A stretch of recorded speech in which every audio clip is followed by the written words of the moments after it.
Good evening. This is Akashvani. I am Anuja Kumar with World News.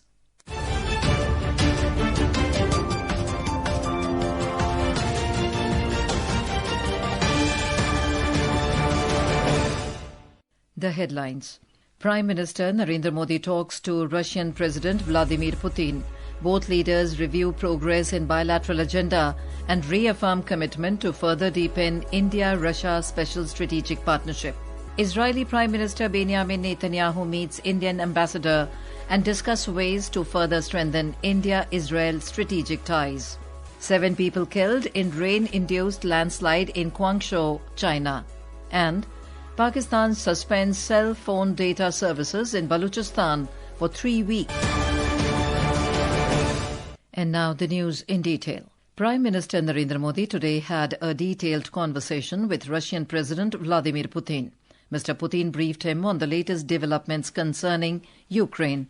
While thanking President Putin for his detailed assessment, the Prime Minister reiterated India's consistent position for the peaceful resolution of the conflict. Both leaders also reviewed the progress in the bilateral agenda and reaffirmed their commitment to further deepen the India-Russia special and privileged strategic partnership. Mr. Modi invited President Putin to India later this year for the 23rd India-Russia Annual Summit. Israeli Prime Minister Benjamin Netanyahu met with India's ambassador to Israel, J.P. Singh, to discuss ways to further strengthen the growing India-Israel strategic partnership.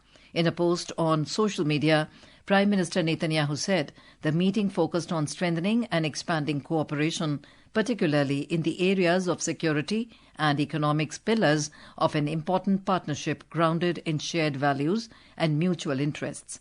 As part of the engagement, Netanyahu also held an interactive session with senior Indian journalists addressing a wide range of questions on bilateral relations and regional developments.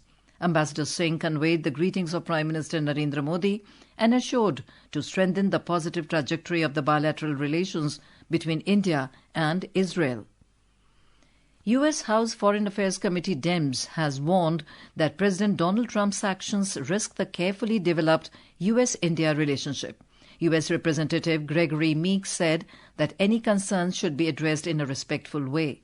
In a post on X, House Foreign Affairs Committee Dems said that Mr. Trump's latest tariff tantrum risks years of careful work to build a stronger U.S.-India partnership, deep strategic, economic and people-to-people ties.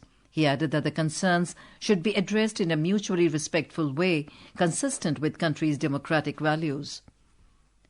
The Indian Defence Ministry today rejected the news reports claiming that India paused the talks related to defence purchases with the United States. In a statement, the ministry said these reports are false and fabricated.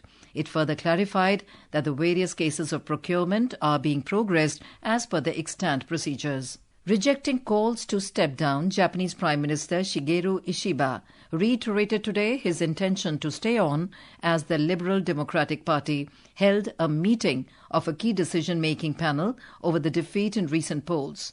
According to reports, following the joint plenary meeting of LDP lawmakers in both houses of parliament, executives of the ruling party stated that its election committee will consider holding presidential poll, which is not due until 2027, ahead of schedule.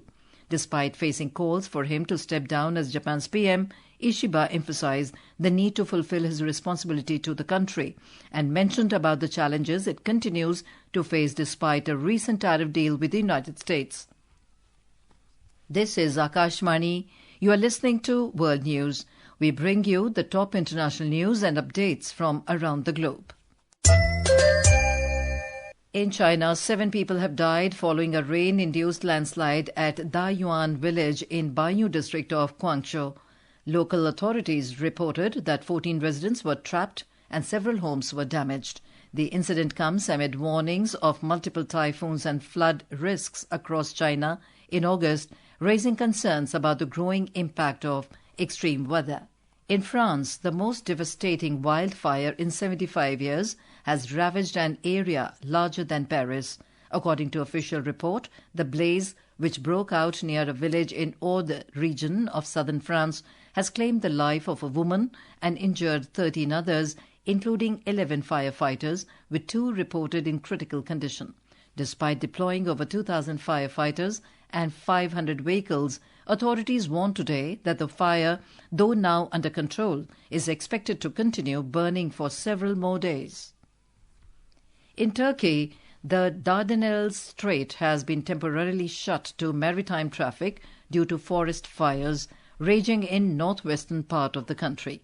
Turkey's Transport Ministry said that the major international waterway was shut as a precautionary measure as the blazes spread near the city of Kanakkale, where a number of residents were evacuated. Turkish firefighters have been deployed to try to contain the fires. Specialist firefighting planes and helicopters are also in use. Nearly 46,000 vessels crossed the Dardanelles in 2024, according to official data. In Pakistan, authorities suspended cell phone data services for 3 weeks in the southwestern province of Balochistan to block communications among separatist insurgents. The government said separatist militants have stepped up attacks in recent months, particularly on Pakistan's military. Officials said there are 8.5 million cell phone subscribers in Balochistan, Pakistan's largest province by size, which borders Afghanistan and Iran.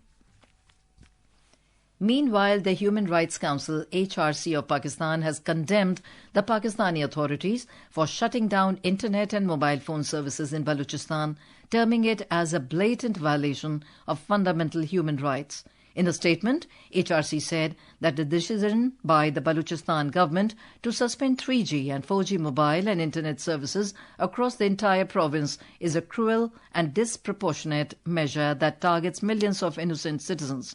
This decision tramples on fundamental rights such as the right to communication, freedom of expression, education, health and employment. The rights body questioned whether silencing an entire province, disconnecting education, health, employment and communication is a legitimate strategy. In Bangladesh, a journalist was brutally killed having his throat slit at Ghazipur city, suburb of Dhaka, last night. Prior to this, he had gone live on Facebook from the same area in the afternoon, exposing extortion from street vendors and local shops. The Newspaper Owners Association of Bangladesh has expressed deep concern over the recent incidents surrounding the daily Janakatha, as well as the broader state of press freedom and the safety of journalists across the country.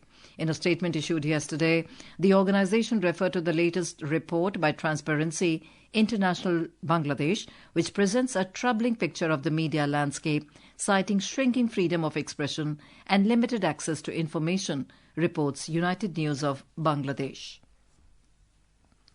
Taiwan's Ministry of Justice Investigation Bureau has launched an extensive investigation into 16 Chinese technology companies accused of operating illegally within the country without proper government approval.